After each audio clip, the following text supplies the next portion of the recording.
प्रिय भाई और बहनों, आज का शुभ संदेश के लिए आप सभी को हम स्वागत करते हैं।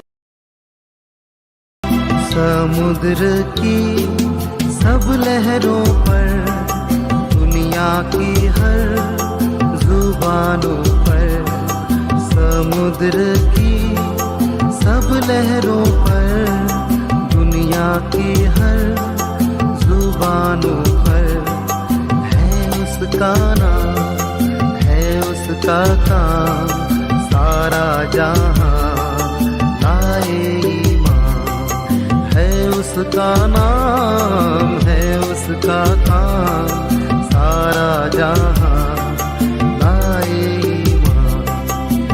या मसीह दुनिया में तू पापियों को बचाने को लाए ईमान, जो बेटे पर करेगा पार इस दुनिया को। आया मसीह दुनिया में तू पापियों को बचाने को लाए ईमान, जो बेटे पर करेगा पार इस दुनिया को। आज का संदेश परमेश्वर के दास एन रघु सूरज से बांटा जाएगा। प्रार्थना के साथ सुनिए। शुभ संदेश को सुनने वाले हमारे प्यारे भाइयों बहनों, सबको मसीह यीशु में प्रेमी सलाम, स्वागत करते हैं। हम पिछले दिनों में पहला यूहन्ना के पहला अध्याय से मनन करते आ रहे थे। परमेश्वर की बहुत बड़ी अनुग्रह से आज हम अध्याय 2 से उसका पहला कलम पढ़कर इस अध्ययन को हम चालू रखेंगे। प्रभु हम सबको सहायता करे। प्रभु के वचन उनकी सच्चाई को ग्रहण करने के लिए, उसके लिए प्रभु हम सबको मदद करे। पवित्र आत्मा हमको अगुवाई करे और ये बोली हर एक के दिल के आशीष का कारण बने। हम सबसे पहले कलम पढ़ेंगे, दूसरा अध्याय का पहला कलम। हे मेरे बालकों, मैं ये बातें तुम्हें इसलिए लिखता हूँ कि तुम पाप न करो। यदि कोई पाप करे तो पिता के पास हमारे एक सहायक है, अर्थात धर्मी यीशु मसीह है।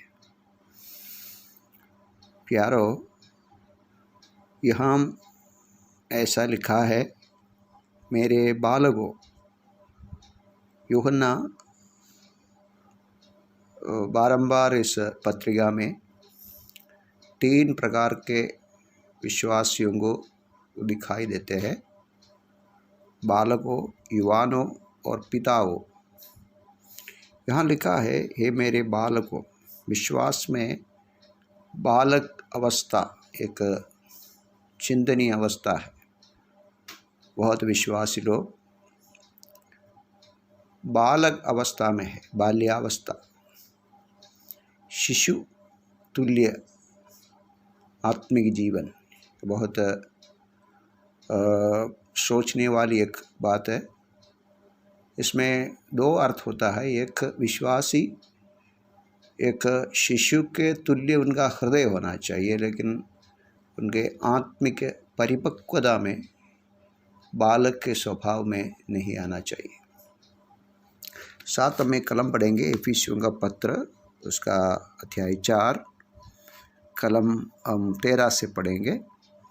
इफिसी पत्र अध्याय 4 कलम 13 से पढ़ेंगे। जब तक कि हम सबके सब विश्वास और परमेश्वर के पुत्र की पहचान में एक न हो जाए और एक सिद्ध मनुष्य न बन जाए और मसीह के पूरे डीड डोल तक न बढ़ जाए, ताकि हम आगे को बालक न रहे, जो मनुष्यों की ठग विद्या और चतुराई से और उनके भ्रम की युक्तियों के और उपदेश के हर एक झोंके से उछाले और इधर उधर घुमाए जाते हो।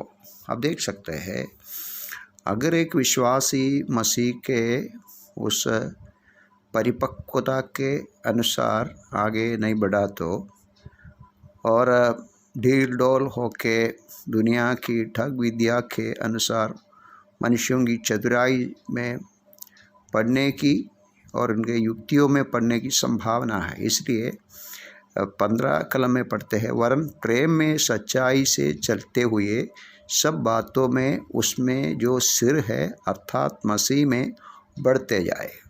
प्रभु सहायता करे हमारे जीवन में भी हम केवल एक विश्वासी, केवल नाम में विश्वासी, लेकिन हमारे परिपक्वता में हम विश्वास में आगे बढ़ने के लिए और मजबूत होने के लिए मसीह के उस देह की परिपक्वता में और बढ़ने के लिए प्रभु हम सबको सहायता करे। और यहाँ लिखा है, हे मेरे बालकों, मैं ये बातें तुम्हें इसलिए लिखता हूँ कि तुम पाप न करें। पाप से दूर रहने के लिए है परमेश्वर के भक्तों ने पवित्र आत्मा के अगुवाई से वचन की सेवकाई किया है। जितना नबियों की पुस्तक है, जितने परमेश्वर के वचन में लिखा हुआ लिखितंग पत्रिकाओं में और पुस्तकों में एक ही उद्देश्य है, मनुष्यों की उद्धार और मनुष्यों को परमेश्वर के और खींचने के लिए परमेश्वर ने पवित्र आत्मा के द्वारा वचनों को दिया है। और पाप से मनुष्यों को दूर रखने के लिए, पापों से मनुष्यों को खींचकर अपने पास रखने के लिए परमेश्वर ने पुराने समय से वचन दिया है।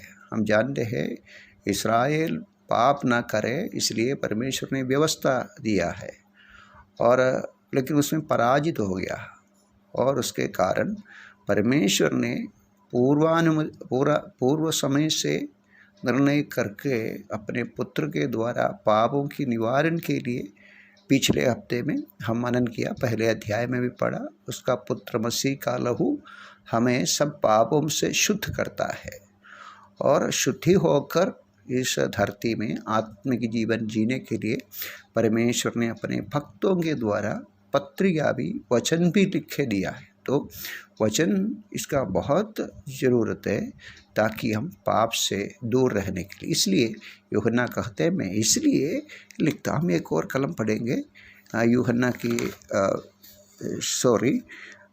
भजन संगीता अध्याय 19, उसका कलम 9 से पढ़ेंगे। भजन संगीता अध्याय 19 कलम 9 से पढ़ेंगे।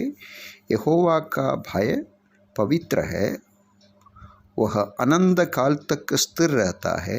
यहोवा के नियम सत्य और पूरी रीति से धर्ममय है। वे तो सोने से और बहुत कुंदन से भी बढ़कर मनोहर है। वे मधु से और टकने वाले छत्त से भी बढ़कर मधुर है। उन्हीं से तेरा दास चिताया जाता है, उनके पालन करने से बड़ा ही प्रतिफल मिलता है। अपनी भूल चूक को कौन समझ सकते हैं? मेरे गुप्त पापों से तू मुझसे पवित्र कर। आप देख सकते हैं हम परमेश्वर की वचन की कार्य क्या है, परमेश्वर का वचन क्या है और उससे अपने भक्तों को चिताए जाते हैं और अपने भक्तों को भूल चूक से समझाते हैं और उनमें से दूर रहने के लिए पालन करने से बड़ी ही प्रतिफल के द्वारा मिलता है। प्यारो, भजन संगीता 119 उसका कलम 9 से हम पढ़ेंगे। भजन संगीता 119 कलम 9 से पढ़ेंगे। जवान अपनी चाल को किस उपाय से शुद्ध रखे, तेरे वचन के अनुसार सावधान रहने से। इसलिए यूहन्ना अपने विश्वासियों को और कलीसियाओं को ये लिखते हैं, बालकों, इसलिए मैं लिखता हूँ तू पाप न करे। प्यारो, परमेश्वर के वचन हमको यहाँ लिखा है, युवान अपनी चाल को किस उपाय से शुद्ध रखे, तेरे वचन के अनुसार सावधान रहने से। वचन इसलिए दिया गया है, वचन केवल पढ़ने के लिए नहीं है, वचन के पढ़ाई के द्वारा, अध्ययन करने के द्वारा हमारे जीवन को इस दुनिया में पापमय जीवन से हमको दूर रखते हैं। कलम 11 में 10 में पढ़ते हैं, मैं पूरे मन से तेरी खोज में लगा हूँ, मुझे तेरी आज्ञाओं की बाट से भटकने ना दे। मैंने तेरे वचन को अपने हृदय में रख छोड़ा है कि तेरे विरुद्ध पाप न करो। कितना धन्यवाद है प्यारो, आज सुबह प्रभु के वचन से हम पढ़ते हैं। यूहन्ना लिखते हैं, बालकों मैं इसलिए लिखता हूँ तुम पाप ना करें।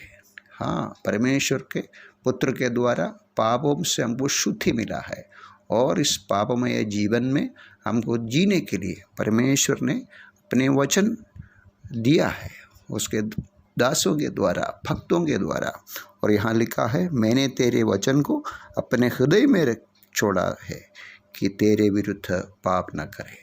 परमेश्वर के पुत्र के लहू के द्वारा, परमेश्वर के आत्मा के द्वारा, परमेश्वर के भक्तों की वचन के द्वारा इस पापमय जीवन में प्रभु हमको दूर रखने के लिए, परमेश्वर के समीप रखने के लिए, पापों से अलग रखने के लिए परमेश्वर की वचन की कार्य हमारे जीवन में हो रहा है। होने दो, और होने के लिए प्रभु हम सबको सहायता करे। इस तरह परमेश्वर की वचन को अध्ययन करके एक निर्मल, सत्य, परिपावन जीवन जीने के लिए प्रभु हम सबको आज सुबह सहायता करे।